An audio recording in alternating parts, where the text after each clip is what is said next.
બેટા આપણે આગળ થઈ જાઓ, આમ ઊંધા પડી જાઓ બેટા.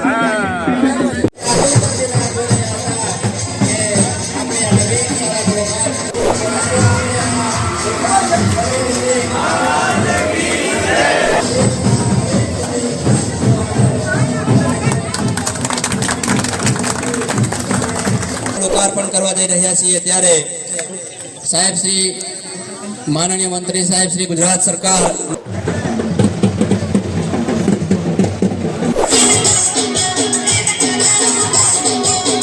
ઉપપ્રમુખ નગરપાલિકા મફાજી ઠાકોર, મહામંત્રી શ્રી, પૂર્વ મહામંત્રી શ્રી સવાભાઈ, 6 મહિનાની અંદર એ પુલનું કામ તૈયાર થઈ જશે. આપણે ભારતીય જનતા પાર્ટીનું કમળ જીતાડવું પડે.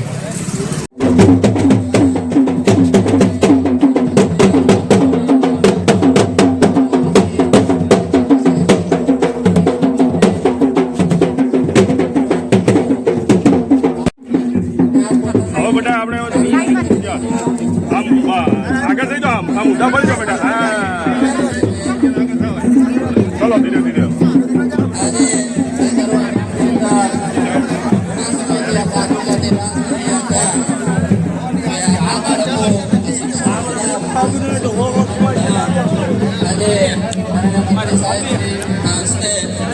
કરવા જઈ રહ્યા છીએ ત્યારે શાળા પરિવાર, ગ્રામપતિ, એસએમસી સમિતિ, અમારા શિક્ષકની તમામ સાહેબશ્રી દ્વારા સાહેબનું હાર્દિક સ્વાગત કરી રહ્યા છીએ.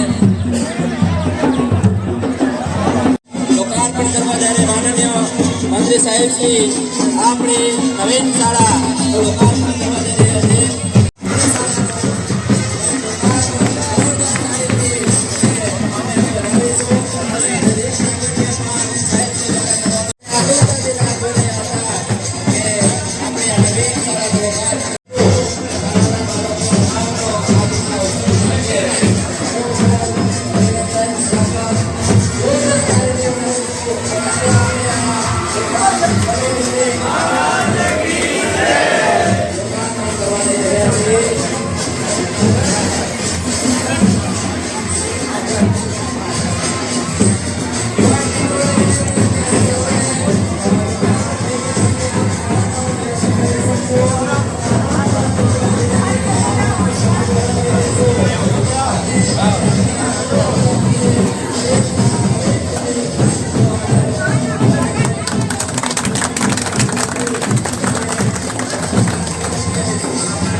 સન્માન કરવા માંગે છે આજના અવસરે ત્યારે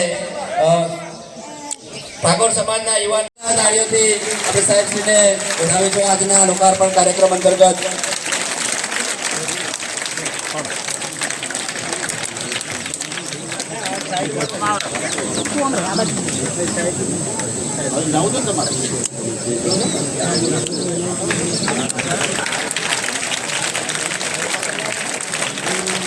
જોરદાર તાળીથી વધાવીશું સાહેબશ્રીને. આજના અવસરે આપણે જેની આતુરતાથી રાહ જોતા હતા એ શાળાનું લોકાર્પણ કરવા જઈ રહ્યા છીએ ત્યારે સાહેબશ્રી માનનીય મંત્રી સાહેબ શ્રી ગુજરાત સરકારનું સ્વાગત તેતરવો ઠાકોર સમાજ, યુવાન મિત્રો અને વડીલો દ્વારા કરવામાં આવી રહ્યું છે. જોરદાર તાળીથી વધાવીશું.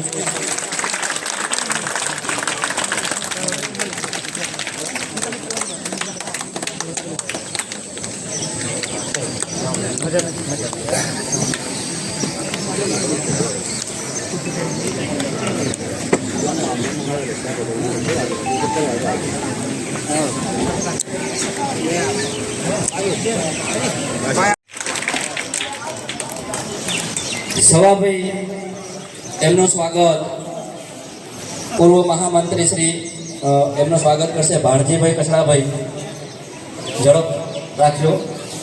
ખેતરવા ગામ એટલું બધું નસીબદાર છે કે અહીંયા પ્રાથમિક આરોગ્ય કેન્દ્ર હું એની વાત કરું, આંગણવાડી 2 અને શાળામાં પણ ખૂબ સરસ કર્મચારીઓ મળ્યા છે અને ગામ પણ એમને ખૂબ સહયોગ આપે છે.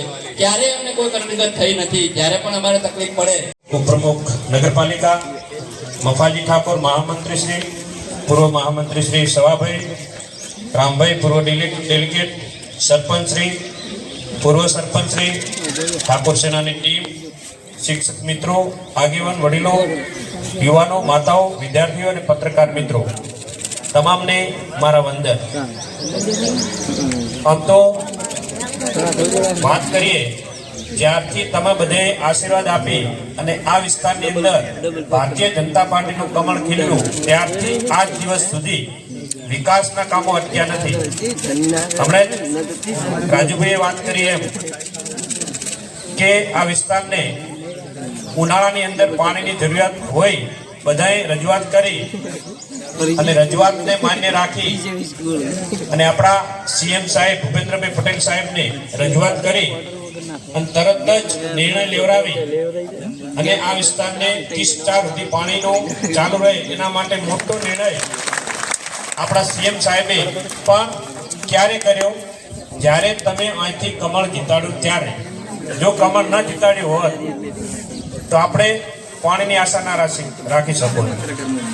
એમ આજે ખુશીનો દિવસ છે કે આજે આપણે શિક્ષણ માટે આપણું નવું બિલ્ડિંગ આપણા તેતરવા ગામે લોકાર્પણ કરી અને આપણા બાળકોનું ભવિષ્ય અને બાળકોનું જે આગળ ભવિષ્ય નક્કી કરી અને એમને શિક્ષણ માટે બહુ સરસ જોરદાર બિલ્ડિંગ બનાવ્યું છે. આપણી સરકાર અને નરેન્દ્રભાઈ મોદી સાહેબ અને ભૂપેન્દ્રભાઈની સરકાર હંમેશા શિક્ષણ અને આરોગ્ય માટે હંમેશા તત્પર રહીને આગળ વધતી જ હોય છે. ગામે ગામ આ રીતે નવીન આપણા મકાનો બની રહ્યા છે. એટલે આપણી સરકાર શિક્ષણ માટે હંમેશા કોઈ રીતે પાછી રહેવા માંગતી નથી. ભૂપેન્દ્રભાઈની સરકાર હંમેશા વિકાસશીલ અને આ આપણા વિસ્તારની અંદર અનેક ઘણા કામો આપ્યા છે અને હજુ તો ઘણા બધા કામો કરવાની જરૂર છે. એ પણ આપણા કામો થઈ રહ્યા છે. આમ તો વારંવાર જ્યાં જાઉં ત્યાં ગામનો હું આભાર માનતો હોઉં છું કે તમારો ખૂબ પ્રેમ અને ખૂબ લાગણી છે અને લાગણી થકી જ આજે આપણે બધું કરી શક્યા છીએ. જે રીતે વિકાસના કામો ગામે ગામ થઈ રહ્યા છે એ જ રીતે આપણે સૌ આગળ વધી રહ્યા છીએ. આપણે જાણીએ કે હમણાં જ ભાભરની અંદર એ આપણું વર્ષો જૂની કોલેજ આપણે ભાડાના મકાનમાં ચલાવતા, જ્યાંથી આપણું ભારતીય જનતા પાર્ટીનો કમળ ખેલ્યું તરત જ બિલ્ડિંગનું કામ ચાલુ થઈ ગયું. અત્યારે રાધનપુર રોડે તમે જાઓ તો જોજો એ સાઈડમાં કામ થાય એ આપણું કોલેજનું જ કામ છે અને ટૂંક સમયમાં એ પણ કામ પૂર્ણ કરી અને તેમાં બાળકો આપણા શિક્ષણ મેળવી શકશે. એવી જ રીતે આપણા આરોગ્યની પણ ચિંતા કરી અને આરોગ્ય માટે પણ પહેલા નાના એક માગેલી હતી આરોગ્યની હોસ્પિટલ, પણ અત્યારે તમે બધાએ જ્યારે મારા ઉપર વિશ્વાસ મૂકી અને આગળ મૂક્યો હોય ત્યારે મારી પણ ફરજ થાય છે કે બાબરની અંદર 100 બેડની હોસ્પિટલ બનવી જોઈએ. એટલે અત્યારે આપણે 100 બેડની હોસ્પિટલ માગી એનું પણ ટૂંક સમયમાં કામ ચાલુ થશે. એવા ઘણા બધા આપણે આપણા વિસ્તારના કામો કરવા છે. જ્યારે તમે બધાએ વિશ્વાસ મૂકી અને તમને ગર્વ થવો જોઈએ કે અમે સાચા વ્યક્તિને ચૂંટી લાવ્યો છે અને તમે બધા જે કામ કરો એમાં ગર્વ અનુભવો, એ રીતના મારે કામ કરવા છે. ત્યારે પણ હું કહેતો કે તમારો દીકરો બની તમારો સેવક બની કામ કરું છે. અત્યારે મંત્રી પદ મળ્યું તોય એ જ રીતે તમારી રીતે એ જ રીતે કામ કરવાનો છું. દીકરો બની અને સેવક બનીને જ કામ કરું. જે પણ કામ હોય તમે બિંદાસ ફળાવજો. એ કામની અંદર હંમેશા કોઈ દિવસ પાછો નહીં રહો. અને આ ગામના વિકાસ માટે ચૂંટણી આવતી હોય, પંચાયતની ચૂંટણી આવી, પણ જેને ગામે ચૂંટીને લાવ્યા હોય, ચૂંટ્યા પછી ગામને સમરસ થઈ અને ગામનો વિકાસ કરવો હોય તો શું સાથે મળીને કામ કરશો તો જ ગામનો વિકાસ થશે. ચૂંટ્યા પછી બધું ભૂલી જવાનું હોય, બધા સાથે મળી સરપંચની સાથે રહી જે પણ ગામનો વિકાસ હોય અને વિકાસ કરવા માટે સૌ સાથે મળીને રહો. હું તો તમારી સાથે જ છું. તમે ગામ લોકો જે કહેશો કે ગામમાં આ સુવિધા ઘટે છે, આ સુવિધા કરવી છે, હંમેશા હું તમારી સાથે રહીને કરીશ. કારણ કે તમે બધાએ મારા ઉપર વિશ્વાસ મૂક્યો છે અને ગામના વિકાસની અંદર હું પણ પાછો નહીં રહું. મારે કંઈક સારું કામ કરીને જવું છે કે ગામ લોકો યાદ કરે કે ગામની અંદર આપણે સાચા વ્યક્તિને ચૂંટી લાવ્યો તો આ કામ થયું. આ સ્કૂલની અંદર પણ આપણે 6 નવીન રૂમનું બાંધકામ કર્યું અને 9 રૂમ રિપેરિંગનું કામ કર્યું છે. ટોટલ રકમ 95 લાખના ખર્ચે આ ખેતરવાની અંદર અત્યારે કામ થયું છે. એટલે આવા તો ઘણા બધા આપણે કામો કરવા છે. એટલે સૌ સાથે મળી અને કામ કરશું તો જ ગામનો વિકાસ થશે. હમણાં જ આપણા એક પુલનું પણ કામ બંધ કરી મૂક્યો છે. પુલના પણ કામની અંદર ટૂંક સમયની અંદર લગભગ 6 મહિનાની અંદર એનું પણ કામ પૂર્ણ કરી અને નવો પુલ એ બનાવવો પડે છે. એટલે નવા પુલની અંદર થોડો સમય લાગે એના માટે અવરોધ છે. બાકી એનું કામ પૂર્ણ કરવું હોત તો 2-3 મહિનામાં થઈ જત. પણ તમે ના કહો તો મારા ધ્યાનમાં છે કયા ગામમાં શું કામ ખૂટે, શું કરવું જોઈએ એ બધું ધ્યાનમાં જ હોય છે. એટલે આ પણ કામ નવીન પુલ બનાવવાનો હોવાથી એ 6 મહિના જેવો ટાઈમ લાગશે. 6 મહિનાની અંદર એ પુલનું પણ કામ તૈયાર થઈ જશે. જે પણ તમારા ગામમાં જે પણ કામ ખૂટતું હોય એ કામ કહેજો તો 5 લાખનું કામ હું પણ હજુ તમારા ગામની અંદર જે પણ કાર્યક્રમો છે એના માટે આપીશ. પણ બધાએ સમરસ થઈ બધું ભૂલી અને ગામનો કઈ રીતે વિકાસ થાય એ રીતે સૌ સાથે મળે કામ લઈને આવજો. મારી ના નહીં હોય પણ તમે સૌ સાથે મળે કામ કહેશો એ રીતે હું તમારી સાથે જ છું. અને આવનારા સમયની અંદર પણ આપણે જો તમે બધાએ વિશ્વાસ રાખીને ચૂંટણી મૂક્યા હોય અને પાણી ચાલુ રખાવવા માટે 30 થી ચાલુ રહેતો હોય અને બીજા પણ અનેક કામો આ વિસ્તારની અંદર કરવા હોય તો તાલુકા અને જિલ્લા પંચાયતની ચૂંટણી આવે એની અંદર ઉમેદવાર કોઈ પણ હોય આપણે ભારતીય જનતા પાર્ટીનું કમળ જીતાડવું પડે. જો ભારતીય જનતા પાર્ટીનું કમળ જીતાડશો તો આપણા ગામની જે વિકાસના કામો કોઈ અટકાવી નહીં શકે. ક્યાંક નાની ભૂલ તમે કરી જશો તો કદાચ આપણે કામ કરવા છે તો પણ કરી નહીં શકીશું. એટલે તમારે બધાને મારી વિનંતી છે આ તબક્કે કે ટૂંક સમયની અંદર તાલુકા જિલ્લા પંચાયત આવે છે. ઉમેદવાર જે પણ આવે આપણો કમળ ઉમેદવાર ગણી અને આપણા ભવિષ્યને આપણા વિકાસ માટે સૌ સાથે મળી કામ કરીશું તો આજ આ વિસ્તારની અંદર કોઈ વિકાસના કામો અટકાવી નહીં શકે. અફવાઓ આવશે ઘણી બધી, એ અફવાઓ દૂર રહી અને આજે તમે બધાએ મારા ઉપર વિશ્વાસ મૂકીને ચૂંટણી લાવ્યા તો આજે આપણા વિસ્તારના આપણે બધા કામો કરી શકીએ. એ જ રીતે તાલુકા જિલ્લા પંચાયત પણ આપણી હશે તેમાં કોઈ રોકી નહીં શકે. આ વિસ્તારના વિકાસના કામોને કોઈ રૂકાવટ નહીં આવે. એટલે તમારા બધાને મારી વિનંતી છે કે ઉમેદવાર કોઈ પણ આવે તો સાથે મળી અને ભારતીય જનતા પાર્ટીનું કમળ જીતાડજો. અને બીજા બધા તમે અહીં બોલાવી માન સન્માન આપ્યું અને મારું સન્માન કર્યું એ બદલ ગામ લોકોનો તમામનો આભાર. અને વિધાનસભા ચાલુ છે 25-3 સુધી તો તમને બધાને આમંત્રણ આપું છું કે તમારો દીકરો ત્યાં બેઠો છે, આવો એક દિવસ મહેમાન બનો અને વિધાનસભા જોવા માટે તમને આમંત્રણ આપું છું.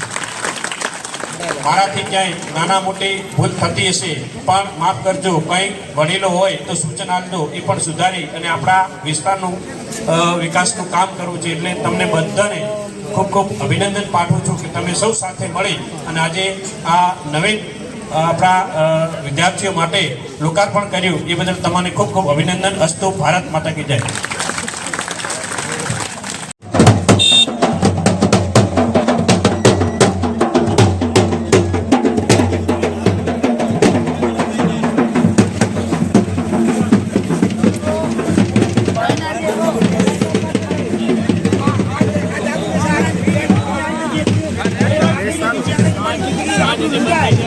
શું કરવાનું આ ગોળીઓ